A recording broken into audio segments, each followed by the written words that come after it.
Oi lá, pessoal, tudo bem com vocês? Espero que esteja tudo sob controle aí. Vamos dar continuidade ao nosso conteúdo, então, né? Aí a apresentação da apostila de vocês. Na aula passada, nós falamos aí sobre os componentes dos contratos. Dentro dos contratos, de uma forma geral, inserem-se os contratos empresariais. E então nós vimos aí os requisitos dos contratos, né, ou negócios jurídicos, que dá no mesmo. Falamos aí dos requisitos de existência, onde você analisa simplesmente se o negócio existe ou não, sem levar em conta a validade ou a invalidade jurídica dele, né? E no segundo momento, se ele existe, a gente analisa os requisitos de validade. Aí sim vai analisar se o contrato, além de existir, ele também tem validade. Não é isso? Aí nós falamos aí, vimos cada um dos componentes dele, né? Deles, tanto quanto a existência, quanto a validade. E aí foi aí onde nós encerramos a última aula, que já está postada lá no YouTube, no canal para que vocês assistam quando quiserem, né? Então, dando continuidade, depois de virmos aí esses elementos constitutivos, nós vamos ver agora aí os princípios informadores dos contratos.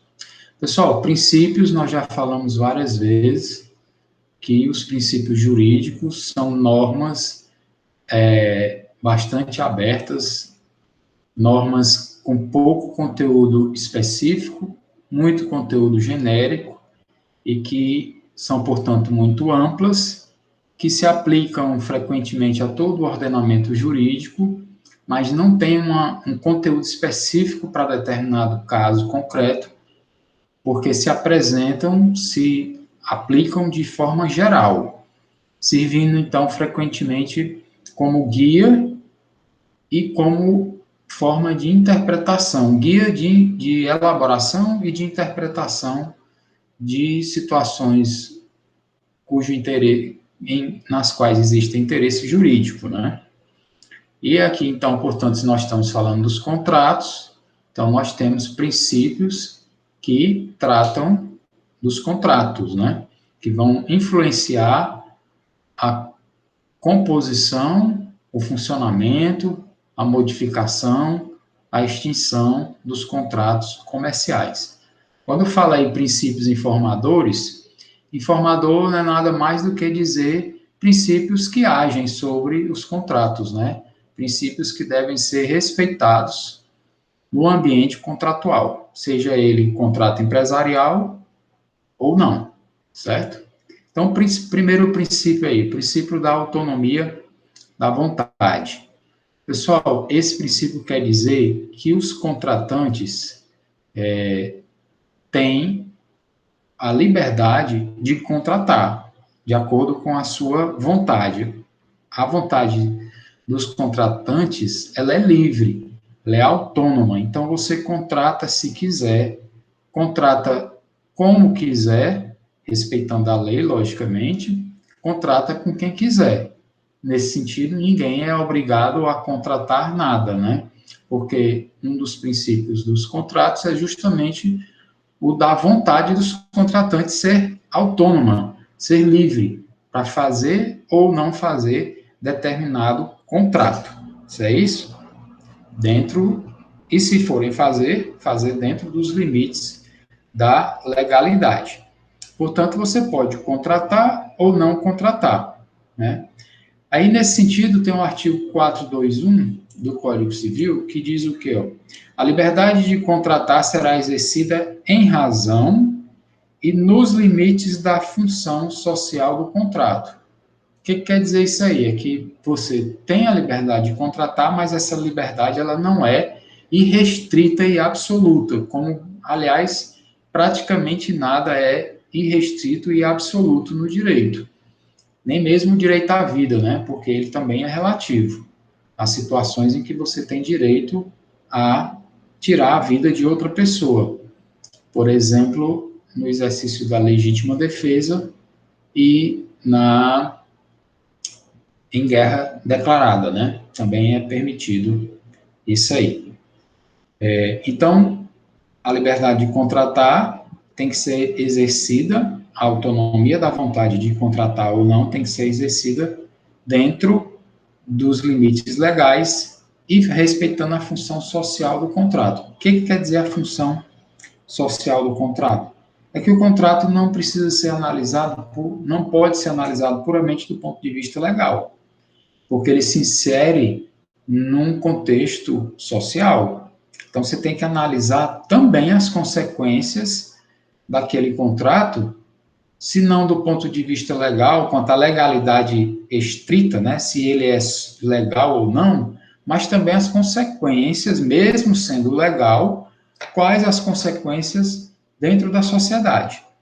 Ele respeita a sociedade de uma maneira geral, ele respeita o local onde ele se insere, as consequências quais serão, né? Além dos interesses dos contratantes, a sociedade será também contemplada ou será prejudicada? Então, você não pode agir simplesmente usando a sua liberdade contratual, sem levar em conta a consequência para a sociedade, certo? E nesse princípio aí, da autonomia, da liberdade contratual ou da autonomia da vontade, tem que se lembrar que acima dessa autonomia existe aí o princípio da legalidade, da supremacia da ordem pública, né?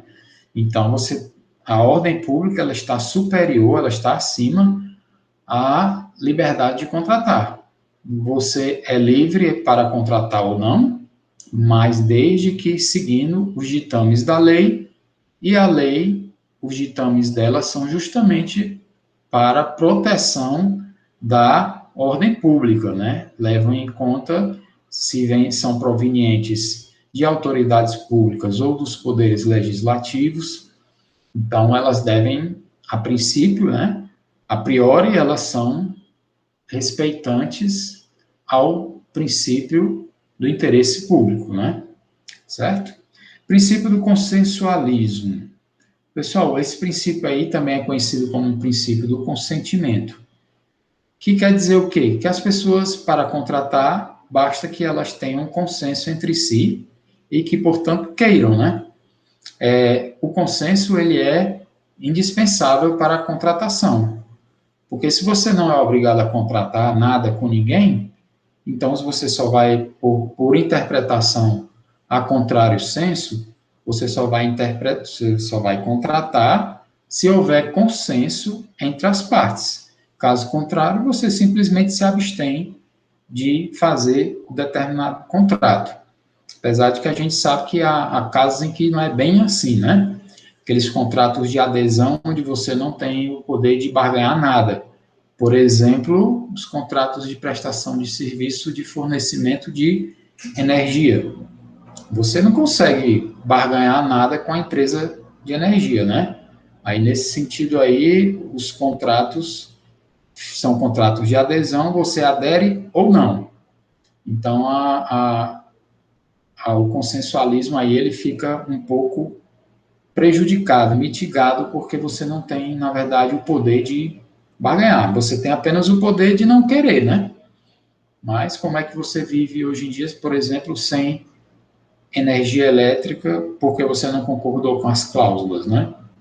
Às vezes você é obrigado a concordar e depois, se houver prejuízo, você vai atrás administrativamente e se não funcionar, você vai atrás judicialmente, tá certo? Então, sempre lembrando que o consenso, embora seja exigido sempre, ele também se submete ao princípio da supremacia do interesse público, portanto, ao princípio da legalidade, certo? Não pode ser feito o contrato, mesmo havendo consenso, se ele for contra a lei, certo? Princípio da Obrigatoriedade dos contratos. Pessoal, esse princípio aí, ele quer dizer que as pessoas, as partes que efetivaram um contrato, um negócio jurídico, e fizeram isso porque quiseram, usaram o bom senso, aliás, o consenso, né? Usaram a autonomia das suas vontades, contrataram porque quiseram, se for um contrato escrito, assinaram, né? E uma vez o contrato escrito ou não escrito, escrito ou oral, verbal, ele tenha sido fechado, esse contrato passa a ser lei entre as partes. E sempre lembrando que tem que se submeter à lei de ordem pública, né? A lei que está acima. A lei em sentido público, aquela originada das autoridades públicas ou dos poderes legislativos. Tem também essa está sempre acima, né? Então, dentro dos contratos, no ambiente específico dos contratos, uma vez que eles tenham sido fechados, eles passam a ser lei entre as partes, né? É o que é chamado aí de pacta sunt servanda. Significa o quê? Que os contratos devem ser cumpridos. Então, se você assinou um contrato, você tem que cumprir aquilo que foi contratado. O contrato passa a ser uma espécie de lei entre as partes. É obrigado o cumprimento. Se não houver o cumprimento do que foi acordado, provavelmente o contrato poderá ou trará cláusulas de punição, consequências para o não cumprimento, como multa, como dissolução do contrato, como pagamento de determinadas obrigações no caso do descumprimento contratual. É aí onde entra, portanto, a força vinculante dos contratos entre as partes, né? É o pacta sunt servanda. Quando vocês ouvirem esse termo em latim, já sabem que pacta aí é o pacto, né? Você será um servo do pacto, você vai cumprir aquilo que foi pactuado livremente, certo? Nesse último parágrafo aí, é aquilo que nós sempre lembramos, né? Que a lei está acima dos contratos, portanto, os contratos têm que se submeter a ela. Então, mesmo que o contrato seja consensual, tenha respeitado a autonomia das vontades, contrataram porque quiseram, ainda assim tem que se submeter à lei, e caso haja alguma ilegalidade nesse contrato, existe também o princípio, que não está aí, o princípio da inafastabilidade do Poder Judiciário. O que quer dizer? Se há uma ilegalidade dentro do contrato, e aquele contrato ele vira regra entre as partes, mas não fica acima da lei, e uma das partes se sente prejudicada, a outra não quer recuar, não quer atender, não quer respeitar aquilo ali, porque uma das partes, a parte reclamante, diz: olha, apesar de eu ter assinado essa cláusula aqui, ela é abusiva. Depois eu fui parar para analisar, e essa cláusula aqui, ela vai contra a lei tal, vai contra o Código de Defesa do Consumidor, e assim por diante. Se a pessoa não quiser, a outra parte não quiser concordar com isso, resta o quê? Se não houver acordo amigável, resta sempre o Poder Judiciário. Você sempre terá o direito de provocar o Poder Judiciário para obter uma prestação jurisdicional avaliando a situação que você não conseguiu resolver amigavelmente. Princípio da relatividade dos contratos. Pessoal, esse princípio aí, ele significa dizer que o pacta sunt servanda, ou seja, a obrigatoriedade do contrato para as partes, ela só funciona de verdade para as partes. para quem contratou. Você não pode fazer um contrato, duas partes, se for um contrato bilateral, não podem fazer um contrato entre si e colocar um terceiro que não tem nada a ver com aquilo ali como parte do contrato, se aquela pessoa não assinou, não concordou, não é parte contratual. Por quê? Porque os contratos só são relativos, só são relacionados a quem fez parte dele. Não posso fazer um contrato e trazer um amigo de fora e dizer, ó, te coloquei lá dentro daquele contrato lá, assinei por você, você agora tem que cumprir também. Como assim, amigo? Eu não pactuei, não participei. Então, isso não existe, né? Então, portanto, o princípio da relatividade dos contratos, ele só obriga as partes contratantes, só alcança essas partes e, em regra, não deverá alcançar ninguém que não contratou, tá certo? Porque quem ficou fora não teve respeitada a autonomia da vontade, por exemplo, né? Qual foi a vontade que o outro teve, aquele terceiro que não fez parte? Nenhuma.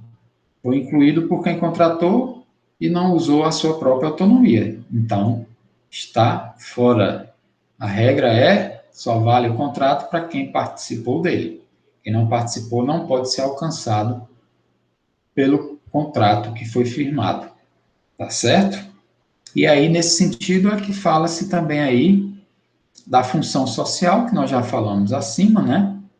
E não vou repetir aí, mas está também sempre sendo levado em conta. Princípio da supremacia da ordem pública. Princípio da supremacia da ordem pública. Pessoal, o que quer dizer isso aí? Já falamos também, né? É que a autonomia da vontade, vamos repetindo aí, ela não está superior à ordem pública, não está superior às leis. A autonomia da vontade, ela se submete a algo superior, que é a legalidade, a moralidade e a ordem pública, né? Então, você não tem a liberdade absoluta para contratar. Essa liberdade, ela é limitada, ela é relativa, ela não é absoluta, né? Então, você, ao fazer contratos, você vai se submeter a regras, a normas de diversos âmbitos do direito. Se for, por exemplo, um contrato de engenharia, vai ter que ser respeitado normas de engenharia, normas da ABNT, vai ter que respeitar princípios da boa-fé, da moralidade. Então, a ordem pública, ela está acima da liberdade contratual. Princípio da boa-fé. Pessoal, esse princípio aí da boa-fé, como todos os princípios, ele é amplo. Não é? É difícil de você trazer um conteúdo detalhado, específico, do que é exatamente a boa-fé. E principalmente no caso prático, você determinar a existência de boa-fé ou de má-fé. Há situações em que fica claro, mas há muitas situações dúbias. Então, ele é realmente muito amplo isso aí e de difícil conceituação. Mas esse princípio, que está aí no artigo 422 do Código Civil, estou aí ressaltando para vocês, esse princípio diz o quê? Que os contratantes devem agir de boa-fé tanto na celebração do contrato quanto na execução. Portanto, a todo momento, né? Antes mesmo do contrato entrar em vigência, já deve existir a boa-fé. E depois que ele está vigente, está sendo executado, a boa-fé continua a funcionar. Essa boa-fé aí, pessoal, é a boa-fé objetiva. Porque existe a boa-fé objetiva e a boa-fé subjetiva. O que é que nos interessa aí para o cumprimento dos contratos? É a boa-fé objetiva. O que é uma e o que é a outra? Pessoal, a boa-fé subjetiva é aquela que está na sua mente, é aquela que está na mente do sujeito. E que, se não for colocada para fora, em prática, mesmo ela existindo, ela não tem influência nenhuma. Portanto, se eu tenho má fé internamente, na minha mente existe má fé, mas eu não concretizo a minha má fé objetivamente, no mundo real, eu ajo corretamente, embora na minha mente tenha a vontade de agir de forma imoral, não tem efeito prático nenhum. A boa-fé subjetiva, ela não vai influenciar o contrato se ela ficou puramente dentro do sujeito. Agora, quando a fé, a má-fé, né, subjetiva, ela é exteriorizada por meio de ações, de atitudes, aí sim ela deixa de ser subjetiva, ela passa a ser objetiva. Aí, nesse caso, ela tem sim influência na elaboração e na execução dos contratos. E aí como é que você descobre a boa-fé ou não, a má-fé ou a boa-fé objetivamente? Avaliando o comportamento concreto da pessoa, das partes, tanto na elaboração quanto na execução. Se aquela pessoa colocou de última hora um artigo, uma cláusula que você não tinha assinado antes, se aquela pessoa troca uma folha assinada por outra não assinada, mudando o contrato, se aquela pessoa, na hora de realizar o pagamento de alguma coisa, ela não paga e alega algum motivo que não é justo, não é plausível, e assim o comportamento dela, aos poucos, vai demonstrando se há boa fé ou se há má fé. Mas aí existe um comportamento real, né? Não ficou puramente na mente das pessoas, não é interna, foi externalizada, tá certo? Para os contratos, o que é que importa? É a boa-fé subjetiva, que está na mente da pessoa, ou a boa-fé objetiva, que se traduz no comportamento concreto da pessoa? Pessoal, o que importa é a boa-fé objetiva.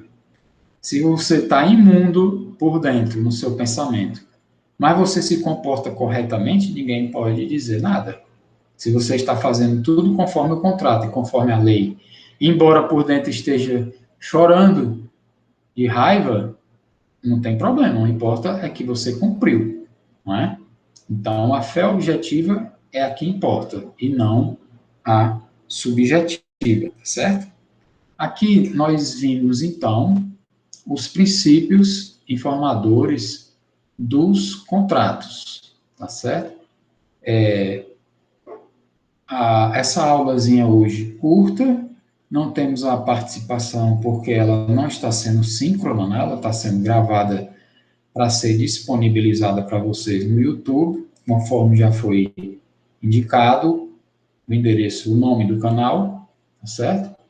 Mas, embora não tenhamos perguntas nesse momento, estarei disponível para vocês nas outras aulas síncronas, podemos voltar a essa aqui, e também no nosso grupo de WhatsApp que foi criado para a turma, e também por e-mail, se for o caso, tá certo? A partir da próxima aula, pessoal, nós vamos ver isso aqui, ó. Os contratos comerciais / empresariais em espécie.